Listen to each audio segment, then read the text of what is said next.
Not one day because of their precious memorial. When I saw you earlier, you picked up a sign. You all picked up signs and put them in bin bags. Oh!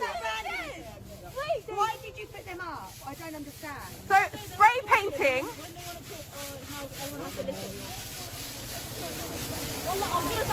Hang on, I'm gonna get their faces in. Everybody say cheese.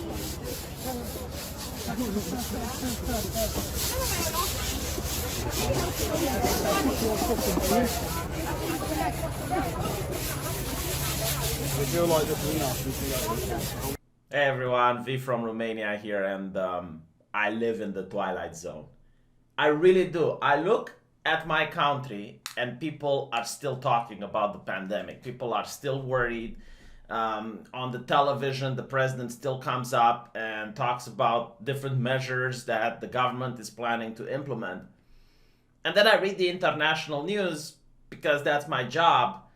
And I see that in the West, people have completely forgotten about it. It's almost as if the press has an amnesia that it even existed. And this is now such a joke, such an unbelievable joke that if it wasn't so sad, I would be laughing. You see, I was one of the first people, I think on this platform, that looked at what's happening in China, and I made a video saying that maybe people should be a little bit more cautious and buy hand sanitizer now while it's cheap. Make sure you have a little bit of paracetamol stocked up and avoid unnecessary trips in the public for the next couple of weeks. And the press was calling people like me racist. They were like, oh, the only reason you're concerned about this is because it's happening in China. That is racism. And you had politicians promoting the Hug an Asian Day and going on with public events as if it didn't matter. Now, I'm not saying that these events actually caused outbreaks, but what I am saying is that when the politicians didn't take it seriously, why would the people? And the press was with the politicians. The press was suggesting that, yeah, if you are concerned about this, it's probably because you're a racist and you don't like Chinese people, which is completely ridiculous. And then the thing hits. And the articles in the press goes from calling the US president racist because he closed down the border to blaming the president for not doing enough. And all of a sudden there's this massive hysteria about controlling the type of information that goes online that I think is even happening to this day to a certain degree. I mean, you had YouTube videos being pulled out, you had politicians on Twitter being censored for having the wrong opinions, and usually it was people who were against the quarantine were anti-science. And this label was applied even to people who agreed that the quarantine can slow down the spread, but they wanted jobs to reopen because jobs are important. And the argument turned into, if you want to lift the quarantine, you want people to die. Which, funnily enough, it's the quarantine that is going to get 265 million people, minorities, mind you, going through the famine now. And the famine might even come to the West, according to a couple of experts, but we'll see. And, you know, it's like, okay, well, I had to put up with some very difficult measures here in Romania. The government collected more fines from private people than it did from taxes throughout that month. Like, it's ridiculous. Eventually, it was declared unconstitutional because the fines were the highest in the world in my country. And it wasn't just if you broke quarantine. No, it was the fact that the government forced you to have papers with you where you would sign under perjury that you are leaving the house for X, Y, and Z reason that was approved by the government. And if you didn't write the paper properly, if you misspelled or forgot the signature or didn't have the correct date, you could get in trouble and you would get like a $2,000 fine. And this is in a country where you can have the elderly making $90 a month. It was unreasonable and declared unconstitutional, which still might happen that a couple of people which paid the fines will have to go to court, declare them unconstitutional, and then wait for the entire process until the government pays them back. It's absolutely insane, okay? But that is what people were saying, that you need to stay at home because science, you shouldn't celebrate Easter because it's selfish and because science, even though Trudeau... Hello everyone. This weekend, my family will join millions of Christians in Canada and around the world to celebrate Easter. Easter is the most important time for Christians. It celebrates the resurrection of Jesus Christ and the fundamental values of forgiveness and renewal. It is a time for joy, for hope, and for coming together. Normally, we'd be going to church with our neighbors, searching for Easter eggs with the kids, or sharing a special meal with family and friends. I know that for many Canadians, it won't be easy to celebrate Easter without being surrounded by our extended family or a larger group of loved ones. But we have to do it for the safety of all Canadians. So as we reflect on Jesus' message of love and compassion, let's think about our healthcare workers and essential service workers who are on the front lines every day working to keep us safe. And let's put into practice what it truly means to love our neighbors as ourselves by making sacrifices to protect their health. Let's stay home for them. On behalf of our family, Sophie and I wish... After telling Canadians that they shouldn't celebrate Easter, he goes on anyway and celebrates Easter with his family and takes his entire entourage, his security protection with him. And then it gets worse. 41 million people lose jobs and they can't see their family because science. And certain governments literally violated the human rights of citizens to a degree that is unheard of. Now, people keep talking about Hungary and how Viktor Orban got a lot of dictatorial powers during this time. But man, you should see the Romanian health minister. He had more dictatorial powers than Orban. And from what I understand, in Hungary, despite the fact that the law was in place, they really didn't infringe on private citizens as much as they infringed in the United Kingdom, for example, where the cops would go into supermarkets deciding for themselves arbitrarily what is essential and what isn't essential shopping, and harassing people, looking into their shopping bags to see if they purchased anything that's non-essential. And they even had this whole hysteria with the press harassing this guy, Dominic Cummings, which is a right-winger and he is an advisor to the Prime Minister, because the man decided to take his kids to his parents when he found out that he's sick with the virus. So he took his own car, drove to his parents' house, left the kids there, because it's common sense. Like, if you're going to get sick and you're going to need hospital, heaven forbid, then what do you do with the kids? Like, do they stay home alone? I mean, any person would have done that, right? But the press was livid, and the press didn't care about social distancing while investigating this guy, because obviously money and ad clicks are very important, I suppose. So social distancing takes a back seat. Like, a lot of people were saying, well, they're journalists, you know, they work for the people. They need to inform the people. It's like, okay, but can't you inform them while social distancing? It wasn't really about making sure people don't get sick. It was about terrorizing the citizens. The press terrorizing the citizens who think differently, who have a different opinion. It's about all the people that now had an ideological stick to beat others for non-conforming and not doing what they wanted them to do.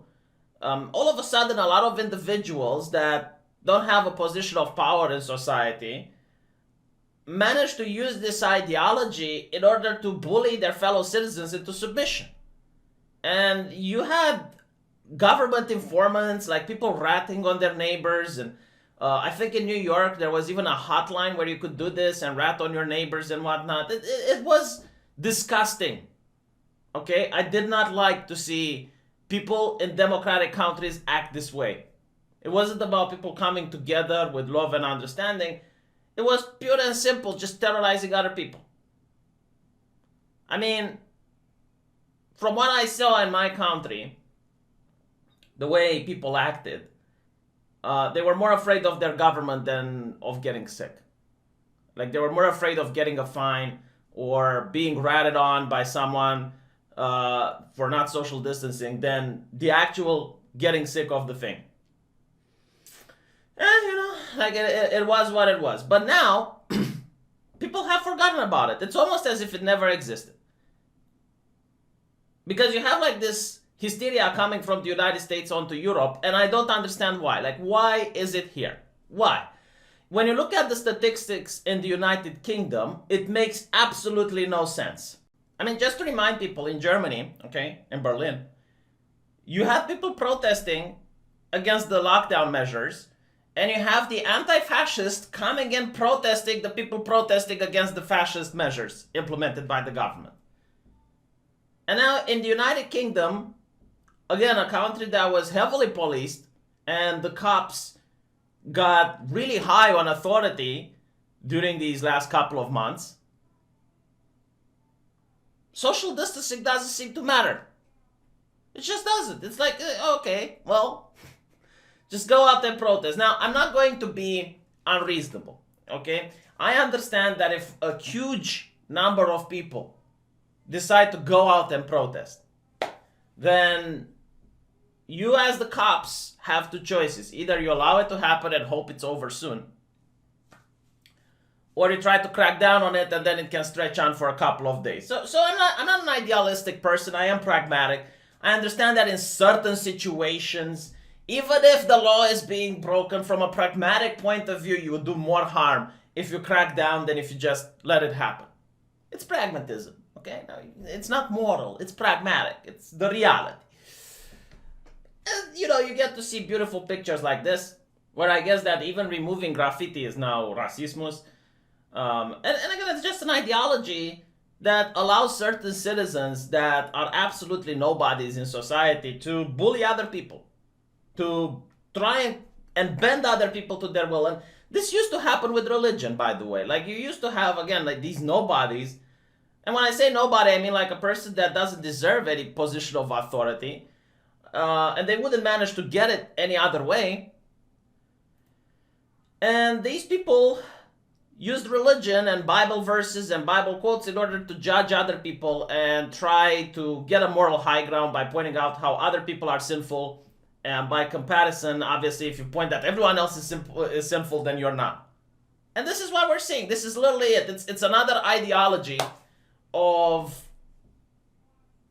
rabid evangelicism, I would say. Like, even the way they hold their hands, it's very similar to an evangelical praying. And no one calls it out. Like, no one in the press just notices this hypocrisy that exists. Like, I'm willing to bet those women that were screeching are the same women that would be screeching if a couple of weeks ago you would say maybe the quarantine measures should be lifted. They would be like, oh, you're anti-science, you want people to die. And no one calls it out. Like, people are pretending it's not happening. People are pretending that it doesn't exist. It just baffles me. And then you have Australia. Now, again, in the United Kingdom, you can make the argument, you know, police cracking down on it would have been not the best thing if you actually want social distancing, all right? Because it will get people to continue protesting more than it would have lasted otherwise. But in Australia, there were celebrations canceled. There were churches that were shut down. It's ridiculous to now see the cops say, yes, you can protest. Like, it's one thing not to intervene, but now the cops are telling people, yeah, we're going to take 1 day of an exempt because I guess the virus is going to be on a hiatus because we got more important things now to worry about. Again, people are going to probably starve, right? 265 million, the experts claim, might starve because, not of the virus, mind you. It's not that people died and they couldn't go to work. No. It's because of the measures taken. And again, you can agree with the measures. You can be that person that agrees with the measures, but I don't understand why all of a sudden the virus is on a hiatus. Like, all the measures that you took up until now are gone. And I think it's because most people, even the ones complaining, were people that still could work from home, were still people that managed to keep a job, were still people that would get a handout from the government. And in many countries like mine, we didn't, by the way. And these people They like to feel superior to their fellow man so that they can lecture and moralize and feel that they have the high ground and the other person doesn't. It's like, look how compassionate I am when I still have my job and my security. Look how compassionate I am by shaming other people who have lost their job and saying they're anti-science and they want people to die. That is literally it. And just so we're utterly clear, we're not talking about America right now. Okay? That's another conversation for another time. I'm not even talking about America. I'm talking about Europe. Like countries where the cops are so progressive, that they wouldn't even arrest grooming gangs because they didn't want to be considered racist because of the race of the people committing the crime. Like, I would rather have those people be white so that at least the police could do their job. But that's how progressive they are. They are so progressive that they allow criminals to do things. And no one protests because of that. Not a single protest over that. Okay? We're talking about the cops that are the rainbow police. They don't even have guns. Like, in order for a British cop to get a weapon, he has to phone and call another officer that brings the gun to him. So if he notices a crime in progress, he actually has to wait. Okay, that is the British cops that they are protesting right now. And I'm starting to think that maybe it's not reality, maybe it's narrative. Maybe it's narrative. And you know what? It's like, fine. But what happened with the social distancing? When are the people scared? You know, if you legit 100% was doing this out of compassion and not getting people sick, you would have the mainstream media saying, it's like, look, these are minorities there, okay? If a single person is infected, he can infect many others. Like, this is not okay. We advise minorities to stay indoors during this time. But no, you don't see that. You don't see that. And again, like, this is so upsetting. I don't even know if this video is okay with YouTube or not. I don't know. Because there were videos being taken down if you weren't okay with the quarantine. And this is not about being okay or not okay with the quarantine. This is about pointing out the hypocrisy, which is astonishing at this point. I've never seen, like, the mainstream media has such powers right now that they can just switch the narrative, switch the narrative. It's like in Orwell, when I was reading that freaking book, I couldn't, it was ridiculous. It's like, oh, we were always allied with Eurasia. It talks about a country being in a conflict with, I believe it was East Asia, right? And all of a sudden, like the entire propaganda was fueled towards, hating East Asia because that was the enemy that they were at war with. And then all of a sudden, it's announced that they were allied with East Asia and at war with Eurasia.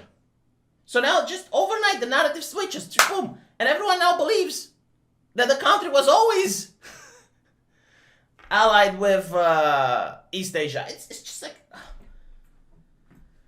I would not be surprised if maybe next month, maybe next week, I don't know when, you're going to see, oh, we need to have apps that monitor your position so that we can fight the virus, or mandatory vaccinations or whatever. And by the way, I'm not even an anti-vaxxer. I'm just pointing it out. It's like, how can you make that argument now when you see what has transpired? But we'll see. We'll see. Like, I'm willing to bet there's going to be a second wave or something like that. And they're going to expect people to comply. And I'm pretty sure people will comply. I'm pretty sure. At this point, I have absolutely no doubt. Like, like whatever is on the television, literally whatever the mainstream media is saying at the time, that's what people will do. Like, this is why they hate memes. This is why they despise when people make a joke. Because mockery is the only weapon of the oppressed at this point. If you talk and have a conversation, video gets taken down, you're anti-science, you get harassed, so the only thing you can do is just laugh at it. And, oh, clown world. Okay, well, that's a racist meme. You can't say that. NPC. Oh, no, that's dehumanizing. You can't say that. I mean, I'm pretty sure, when they throw a brick at a business and set a place on fire, that's not dehumanizing at all. That's fine. But if you call that clown world, then you're the problem. And by the way, the NPC isn't even a new meme. Like, they used to say marionette man because it shows a person that has very limited motions and someone just pulls its strings and it makes it dance. NPC also sounds a good analogy because it displays a computer program that only acts in the way it was programmed. And the programmer can use patches and update it in order to make it react and think differently. And that's really, like, I have seen exactly the same people, exactly to the T. The same people that one day were complaining about social distancing and the next day, encouraging people to go out and protest.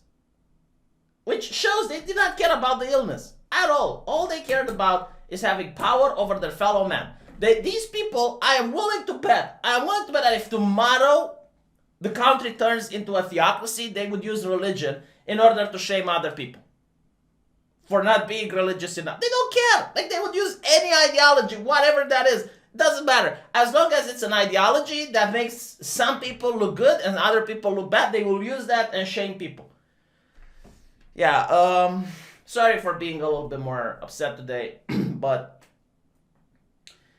if you're not in my position, you don't understand. Like, being in a country where people are still freaking out about the virus and then reading news about other countries where people don't care.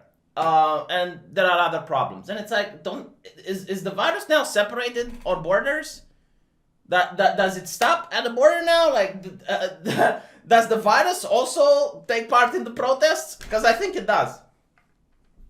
Or did it disappear overnight? Like, which one is it? You know, like, seeing nurses, allegedly nurses, because apparently the media nowadays, if they see someone dressed up as a nurse, then clearly it's a nurse. Okay, it doesn't mean that the person could just be a protester that bought some scrubs, but okay, you know, they're stopping counter-protesters, and that's like, oh, nurses, oh yes, they don't want people to die. And then you see nurses clapping the protesters. It's like, well, but I thought you didn't want the curb, the hospitals, the curb. What happened? Flattening it, huh? Oh, hopefully this video will not get me in trouble, but I really needed to vent this in order to maintain some level of sanity, some level of just knowing that I'm not the only one that thinks like this, because it's starting to, like, you feel isolated, legitimate. You feel like you're the only person that feels this way, because most other people in my country don't even know what's happening in the United States. I can't even talk about this with them. I can't even talk about it with, like, well, okay, look, this is what happens in the United Kingdom. They don't know. All they know about is like, oh, we shouldn't open up the economy yet because blah, blah, blah, blah, blah. Let me know what you think, and I'll see you guys in the comment section.